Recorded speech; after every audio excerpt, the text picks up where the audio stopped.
ગેરકાયદેસર હથિયાર પકડવાની ડ્રાઈવ દરમિયાન પિસ્ટલ સાથે કિસમને પકડી પાડતી ઉધના પોલીસ સ્ટેશન સર્વેલન્સ સ્ટાફની ટીમ.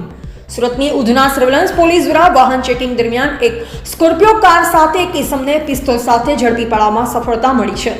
ગઈકાલ સુરતની ઉધના સર્વેલન્સ પોલીસ અને પોલીસ ઇન્સ્પેક્ટર એસ.એન. દેસાઈ સાહેબ શ્રી ઉધના જીવનજ્યોત સિનેમાની સામે વાહન ચેકિંગમાં હતા, જે દરમિયાન ઉધના દરવાજા તરફથી આવતી એક સ્કોર્પિયો કાર ચાલકને પીઆઈ સાહેબ દ્વારા રોકવા કહેતા સ્કોર્પિયો કાર ચાલક રોકતા નહીં, જેને સાઉથ ઝોન ગેટના પોઈન્ટ પર પકડી પાડી ચેક કરતા આરોપી રવિ રાજેન્દ્ર પ્રસાદ શર્મા, ઉંમર વર્ષ 34, ધંધો વેપાર, રહે flat number 1303, Vrajbhumi complex, Madhavbaug પાસે, ગોડાદરા, સુરત તથા મૂળ વતન મકાન નંબર 1389/21B સરસ્વતી વિદ્યા મંદિરની પાસે, સુલતાનપુર થાના, શાસ્ત્રીનગર જિલ્લા સુલતાનપુર ઉત્તર પ્રદેશ તથા ગામ દાદરા પોસ્ટ કનોલી થાના ગૌરીગંજ જિલ્લા અમેઠી ઉત્તર પ્રદેશ પાસે કમર પર લટકાવેલ પિસ્તોલ મળી આવી, જેનું લાયસન્સ ચેક કરતા પિસ્તોલ ફક્ત ઉત્તર પ્રદેશ રાજ્ય સુધીનું જ હતું, જેને ઉધના સર્વેલન્સ પોલીસ દ્વારા અટક કરી આરોપી વિરુદ્ધ કાયદેસરની કાર્યવાહી કરેલ છે.